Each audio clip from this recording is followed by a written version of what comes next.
I don't even wear dresses that much in the fall and winter, but I'm going to share my favorites with you anyway.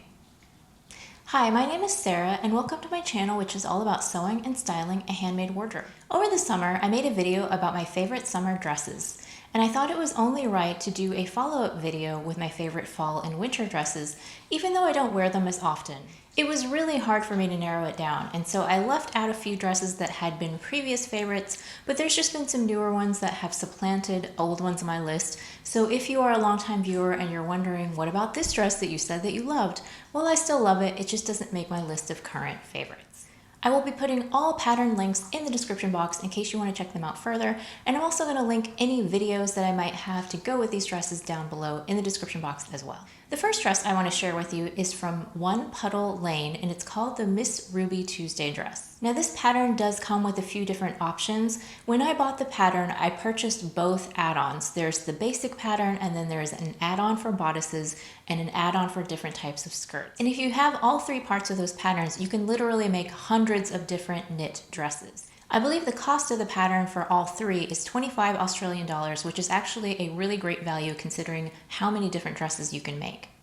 The pattern comes in sizes 2XS up to 6XL, and for mine, I made the size extra small. So I've made two different versions of this dress, but the one that makes my favorites list is the first one that I sewed. This was out of a green stretch velvet that I bought from StyleMaker Fabrics, and it was one of the earlier things that I sewed when I came back to sewing in 2020. The options that I chose for this particular dress is I made it a faux wrap. So both the bodice is a surplus bodice and then the skirt is a faux wrap skirt. This is one of my fancier dresses, so I don't wear it that often, but I do think that it is beautiful. I think the thing that I love the most about it is the color and the feel of the stretch velvet. It's perfect for the holidays. I know that it will be in my closet for many years to come, and over time I will wear it over the holiday season. I don't own a ton of party dresses, but I just feel like this is one that will never go out of style, and that's why it makes my list of favorites. Also, if I may say so myself, I think that I look really good in it. My second favorite fall and winter dress is the True Bias Nico. This is a tried and true pattern for me. I've made several versions of the top, but I've only made one dress so far. The pattern comes in two size bandings. It comes in a size 0 to 18 and then a 14 to 32,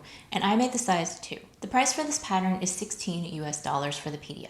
So the dress version that I made is a very thin navy and white sweater knit that I got from Emma One Sock. I know that not everyone is, but I'm a huge fan of striped dresses. I feel like they give me curves where I don't actually have any, so I really do enjoy wearing them. I really love the style of this midi dress because it keeps you fully covered with that mock turtleneck and the long sleeves, so it's nice and warm and cozy, but it's still a fairly bodycon silhouette. Although the dress is actually not super fitted through the waist, I kind of wish it was a little bit more fitted. But there's different ways that you can style it. I could wear it with a belt if I wanted the look to be more cinched in. And I really love the side slits. It makes it easier to walk, and it's also just very attractive looking. So far, this one is my only Nico dress, but I would really like to make more in the future because I do love the look of this dress. Number 3 on my list is a brand new addition. It's the Vicky Sews Andy dress. This pattern comes in sizes 34 to 52 and 4 different height brackets that go from a 154 up to 184 centimeters tall. I made the size 36 in the shortest height bracket. The pattern cost is $9 USD, and you do only receive one size with that price. And you can get 20% off of all Vicky Sews English language patterns if you use my code SARAH, and I'll put that down in the description box as well.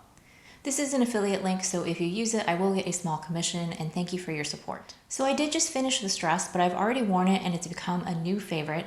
I'm not going to go into a lot of details because I will be sharing them in a future makes video. I used a really beautiful soft sweater knit from D&H Fabrics in a chocolate brown color. I really love the style of this dress. I love how the polo style neck gives it a little bit of flair, but it's very, very comfy and cozy. Like the Nico, you can style it in different ways. You can dress it up or make it more casual. I've already worn it with sneakers, but I can also see wearing it with boots.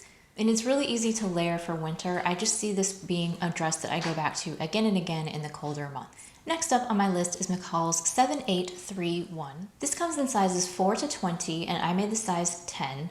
And the pattern price is $13.97 US, but as usual, if you are in the US, make sure that you wait for a pattern sale at Joann's. So I've sewn two versions of this dress, but my favorite is the one that I made more recently out of a stretched Cone Mills denim. And even though I just made this dress earlier this year, I've already worn it several times. Pinafore dresses are incredibly useful and you can wear them year round, but I find that I gravitate towards them more in the fall and winter because they are such a useful layering piece. You can layer all kinds of different tops underneath them, whether it's a flowier blouse or something with a tighter fit. And then you can also layer over them with jackets or cardigans. In the photo, I'm styling it with a flowy blouse and sneakers, and I just really like the versatility of a pinafore dress, and that is why it makes my list of favorites for fall and winter. The next dress that I really love is the Deer and Doe Maya Sotis dress. This pattern comes in sizes 34 to 52, and I made a size 36. And the pattern cost is 12 euros for the PDF pattern. I got this pattern in a needle sharp kit last year, and I made it up as part of a collab. And the fabric that was in the box was a rayon crepe in an abstract zebra print. I honestly was not expecting to like this dress as much as I do. I just love how flowy it is. I like that it's short. I like the bell sleeves, but they're shorter bell sleeves so they don't get in the way. I just think that the overall look of the dress screams fall. And even though technically I could wear it in other seasons as well, I just always gravitate towards it more this time of year. I really like how the dress looks great with tall boots or ankle boots, or you could wear it with sneakers even. I've even worn it in the wintertime with a tight-fitting turtleneck underneath. The only thing is I do find it slightly difficult because those bell sleeves are a little bit heavy to wear it underneath jackets. They get a little bit crushed, but if it's really cold, I can style it like I wear it in the photos with a jacket over top and just never take the jacket off. If you want to see even more of my favorite dresses, make sure you watch this video next. Thank you so much for watching.